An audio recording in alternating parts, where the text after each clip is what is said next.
Assalamualaikum warahmatullahi wabarakatuh. Nama saya Imelda Korina dari semester 4, jurusan manajemen dengan NIM 112111517. Di sini saya akan membuat video tentang pengenalan statistik. Baik, jadi statistik ini memiliki konsep yang sangat penting dalam memahami perilaku sistem fisik. Misalnya, ketika sebuah benda diam, ia tidak mengalami percepatan apapun, yang berarti bahwa gaya yang bekerja pada benda tersebut adalah nol. Ini dikenal sebagai kondisi keseimbangan di mana gaya-gaya yang bekerja pada benda keseimbang dan saling meniadakan. Singkatnya, konsep statistik mengacu pada situasi di mana suatu benda tidak bergerak atau muatan listrik tidak bergerak. Konsep ini penting dalam memahami perilaku sistem fisik dan memiliki penerapan praktis di bidang-bidang seperti teknik dan elektronik. Adapun statistik deskriptif dan statistik inferensial, yaitu dua cabang statistik yang digunakan untuk menganalisis dan menginterpretasikan data. Adapun perbedaannya, yaitu statistik deskriptif digunakan untuk mendeskripsikan dan meringkas data sementara, sedangkan statistik inferensial digunakan untuk membuat prediksi dan menarik kesimpulan tentang populasi berdasarkan sampel data.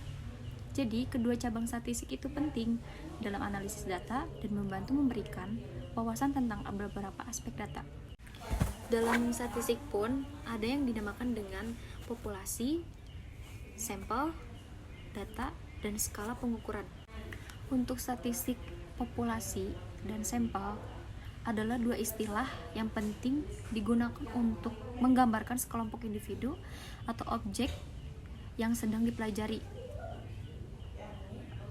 Misalnya, populasi mengacu pada seluruh kelompok, individu atau objek yang memiliki karakteristik yang menarik bagi peneliti. Contohnya, jika seorang peneliti ingin mempelajari tinggi badan semua laki-laki dewasa di suatu negara tertentu, maka populasinya adalah semua anak laki-laki dewasa di negara tersebut. Sedangkan sampel ialah bagian dari populasi yang dipilih untuk tujuan penelitian. Contohnya, seorang peneliti dapat memilih untuk memilih sampel acak dari 100 laki-laki dewasa dari semua laki-laki dewasa di negara tertentu untuk mempelajari tinggi badan mereka. Yang dimaksud data dalam statistik yaitu kumpulan informasi atau fakta yang direkam, disimpan, dan dianalisis untuk tujuan membuat keputusan yang tepat. Dan data tersebut dikategorikan berdasarkan karakteristiknya. Yang pertama, data kualitatif mengacu pada data yang bersifat deskriptif dan subjektif. Contohnya, data ini meliputi opini, keyakinan, sikap, dan preferensi. Yang kedua, ada data kuantitatif mengacu pada data yang bersifat numerik dan objektif. Contohnya, kayak tinggi badan, berat badan, usia, pendapatan, dan nilai ujian. Yang ketiga, ada data diskrit, mengacu pada data yang hanya dapat mengambil nilai spesifik dalam rentang tertentu. Contohnya, kayak jumlah siswa di kelas atau jumlah mobil yang terjual dalam sebulan. Keempat, ada data kontinu, mengacu pada data yang dapat mengambil nilai apapun dalam rentang tertentu. Data kontinu sering diukur dalam skala kontinu seperti waktu, jarak, atau suhu. Yang kelima, ada data primer, mengacu pada data yang dikumpulkan langsung dari sumbernya, seringkali melalui survei, eksperimen, atau observasi. Data ini belum pernah dikumpulkan atau dipublikasikan sebelumnya. Dan yang terakhir, ada data sekunder, mengacu pada data yang dikumpulkan dan dipublikasikan oleh orang lain. Data ini tujuannya berbeda dari studi saat ini, tetapi dapat berguna untuk penelitian atau analisis. Yang terakhir, ada yang dimaksud dengan skala pengukuran, yaitu cara untuk mengukur atau mengklarifikasikan data dalam statistik.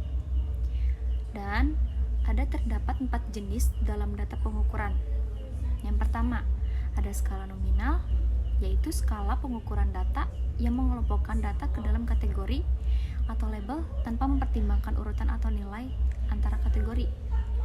Contohnya kayak skala nominal ini jenis kelamin, kayak laki-laki, perempuan gitu.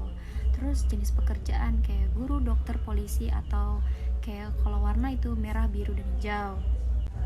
Yang kedua ada skala ordinal, yaitu yang mengelompokkan data ke dalam kategori atau label dan mempertimbangkan urutan atau nilai antar kategori.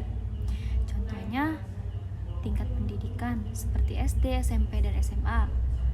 Dan contoh lainnya peringkat kelas seperti peringkat 1, 2, dan 3. Ataupun bisa contohnya dengan tingkat kepuasan kayak sangat puas, puas, dan tidak puas. Dan yang ketiga ada interval skala dengan mengelompokkan data ke dalam kategori atau label, mempertimbangkan urutan atau nilai antar kategori, dan memiliki satuan interval yang sama di antara setiap kategori. Contohnya, dari skala ini, suhu dalam suatu Celsius atau Fahrenheit atau tahun kalender. Dan yang terakhir, ada skala rasio. Yang dimaksud dengan skala rasio yaitu pengukuran skala yang memiliki karakteristik yang sama dengan interval skala, namun memiliki nilai 0 yang mutlak. Contohnya, berat badan, tinggi badan, atau usia. Baik, itulah penjelasan dari saya tentang statistik. Kurang lebihnya mohon dimaafkan. Wabillahi taufiq wal hidayah. Wassalamualaikum warahmatullahi wabarakatuh.